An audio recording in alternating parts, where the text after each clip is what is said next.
नमस्कार मित्रों, आप सभी का फिर से हमारे YouTube channel DK Saini study point में आप सभी का स्वागत है।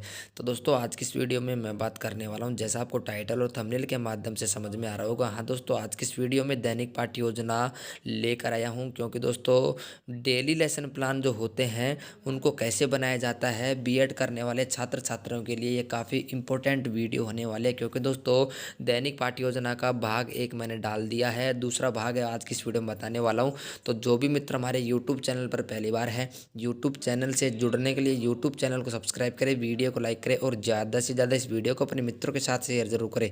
तो चलिए दोस्तों, वीडियो को करते हैं स्टार्ट। सबसे पहले आपको बता दूं, जो मैं डेली लेसन प्लान बता रहा हूं ये एसएसटी जो सब्जेक्ट है, जिसके पास एसएस है, सामाजिक विज्ञान सब्जेक्ट है, उनके लिए बताने वाला हूँ आज की इस वीडियो में। तो दोस्तों डेली लेसन प्लान का भाग 2 है दैनिक पाठ्य योजना 2, जिसमें फॉर्मेट मैंने आपको फर्स्ट भाग में बता दिया था कैसे कैसे बनाना है। विद्यालय का नाम, दिनांक, कक्षा, कालांश, समय, ये प्रकरण, विषय ये आपका है वो फॉर्मेट रहेगा। जिसमें प्रकरण है सौरमंडल है। पहला जो प्रकरण था वो था वायु प्रदूषण। तो मैंने आपको बताया था कि कैसे कैसे वायु प्रदूषण की जगह आपको प्रकरण चेंज करके लिखना है, बाकी सेम रहेगा। जिसमें आपको पहले लिखना है, आपको कैसे कैसे बनाना है, आप स्क्रीनशॉट लेकर भी लिख सकते हो, लेकिन आप सबसे पहले आपको बता दो फॉर्मेट वही रहेगा। वायु प्रदूषण की जगह आपको यहाँ पर सौरमंडल लिख देना है। आपको दिख रहा होगा। आप फर्स्ट जो भाग है मैंने बताया था आपको, फर्स्ट भाग, उसमें आप देखो तो सौरमंडल की जगह वायु प्रदूषण था।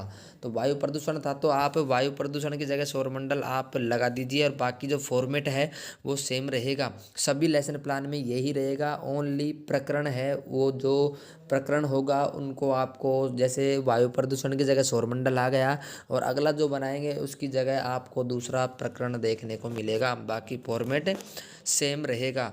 इसके बाद में दोस्तों अगले पेज पर चलते हैं। सहायक सामग्री भी वही रहेगी। पूर्व ज्ञान में आपको वायु प्रदूषण की जगह आपको वहाँ पर सौरमंडल लिखना है।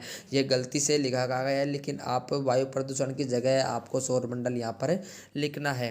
पूर्व ज्ञान में सौरमंडल लिखने के बाद आपको फिर वो प्रस्तावना लिखनी है, क्रम संख्या, छात्र अध्यापक कथन और छात्र छात्रा क्रिया। ये भी फॉर्मेट सेम रहेगा। जिसमें आपको क्वेश्चन पूछने हैं, पृथ्वी क्या है तो वह ग्रह है। दूसरा है ग्रह किसे कहते हैं, तो वो उसमें लिखना है आपको, सूर्य के चारों ओर चक्कर लगाने वाले पिंडों को ग्रह कहते हैं। तीसरा है सूर्य किसका भाग है या सूर्य किसका हिस्सा है, तो सौरमंडल का। सौरमंडल के बारे में आप क्या समझते हैं, तो यह समस्यात्मक प्रश्न हो जाएगा। इसके बाद में आप क्या कर रहे हैं, उद्देश्य कथन सब में सेम रहेगा। फॉर्मेट मैंने आपको पिछली वीडियो में अब बारीकी समझाया था, तो फॉर्मेट को आप याद रखना। अगले पेज पर चलते हैं। शिक्षण बिंदु, आपको फॉर्मेट यही रहेगा। जिसमें शिक्षण बिंदु, क्रम संख्या और छात्र अध्यापक कथन। जिसमें पहला है सामान्य परिचय, जिसमें आपको विकासात्मक प्रश्न करने हैं। विकासात्मक प्रश्न में पहला क्वेश्चन है सौरमंडल क्या है। दूसरा है सौर परिवार का मुखिया कौन होता है। और फिर आपको छात्र अध्यापक कथन में लिखना है, सूर्य और उसके चारों ओर चक्कर लगाने वाले ग्रह, उपग्रह, उल्काओं और क्षुद्र ग्रह के समूह को सौरमंडल कहते हैं। सौरमंडल में सूर्य और सभी खगोलीय पिंड गुरुत्वाकर्षण बल द्वारा एक दूसरे से बंधे होते हैं। सौरमंडल के केंद्र में हमारा सूर्य स्थित है तथा ये सौरमंडल का सबसे बड़ा तारा भी है। सौरमंडल में सूर्य, 8 ग्रह, 172 उपग्रह, खगोलीय पिंड, उल्का पिंड, क्षुद्र ग्रह आदि शामिल है। सौर परिवार का मुखिया सूर्य है। फिर आपको एक लाइन छोड़ के बहुत प्रश्न लिखने हैं, जिसमें पहला क्वेश्चन है सौरमंडल में कितने ग्रह हैं। दूसरा है सूर्य और सभी खगोलीय पिंड कौन से बल द्वारा एक दूसरे से बंधे होते हैं। अगले पेज पर चलते हैं। तो इसका जो आंसर है वो छात्र छात्राएं क्रियाएं, विधि, प्रविधि और श्यामपट्ट कार्य।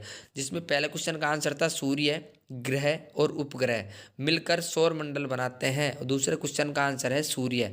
और आगे लिखना है आपको प्रश्नोत्तर विधि। फिर लिखना है छात्र छात्राएं ध्यानपूर्वक सुनेंगे और मुख्य बिंदुओं को अपनी अभ्यास पुस्तिका में लिखेंगे। ये भी सब में सेम रहेगा।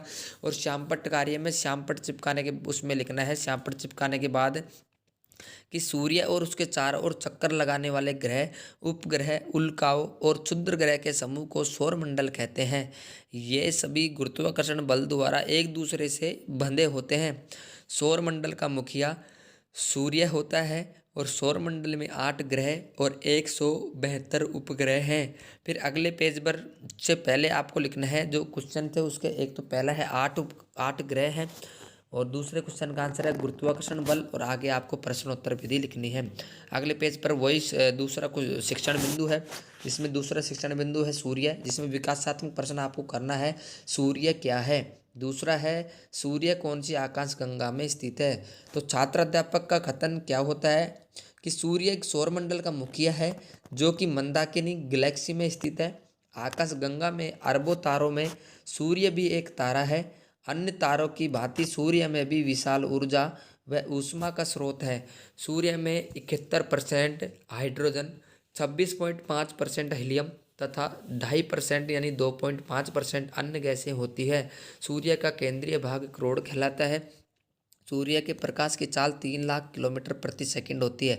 आगे लिखना है बोध प्रश्न, जिसमें 2 क्वेश्चन पूछने हैं। बोध प्रश्न में जिसमें पहला क्वेश्चन है सूर्य में हाइड्रोजन की मात्रा कितने % होती है? दूसरा है सूर्य का केंद्रीय भाग क्या कहलाता है? अगला है उसमें इसका ही आंसर देना है आपको। तो छात्र छात्र क्रिया में आपको लिखना है। पहला क्वेश्चन का आंसर है सूर्य एक तारा है।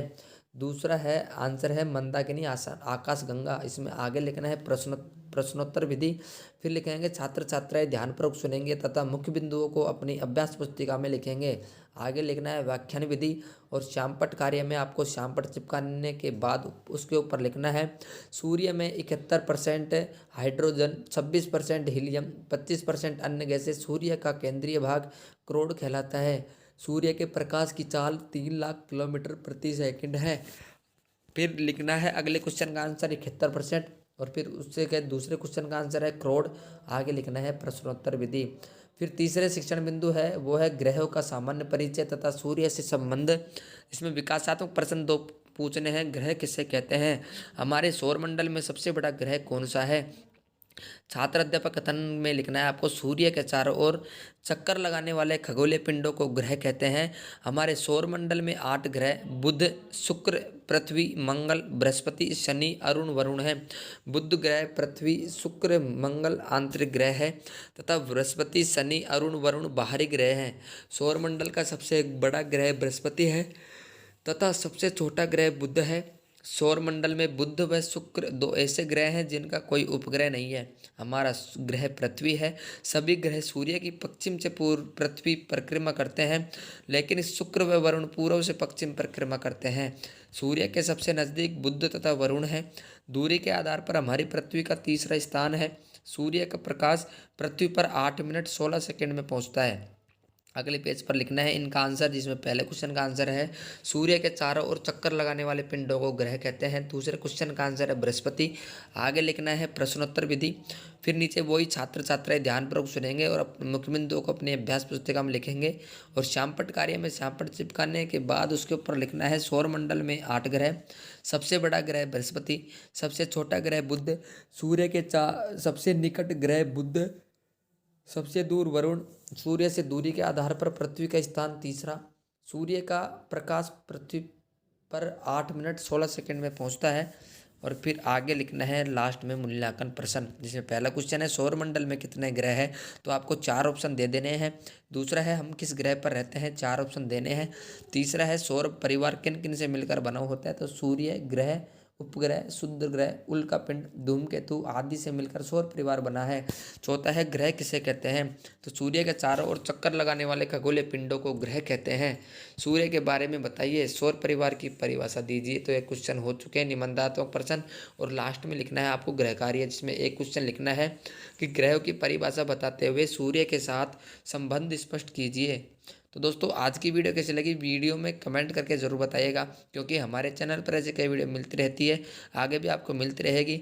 चैनल से जुड़ने के लिए चैनल को सब्सक्राइब करें, वीडियो को लाइक करें और ज़्यादा से ज़्यादा इस वीडियो को अपने मित्रों के साथ शेयर जरूर करें। तो चलिए दोस्तों आज के लिए बस इतना ही, अगले वीडियो में मिलेंगे एक नए टॉपिक लेके, तब तक के लिए आपका धन्यवाद।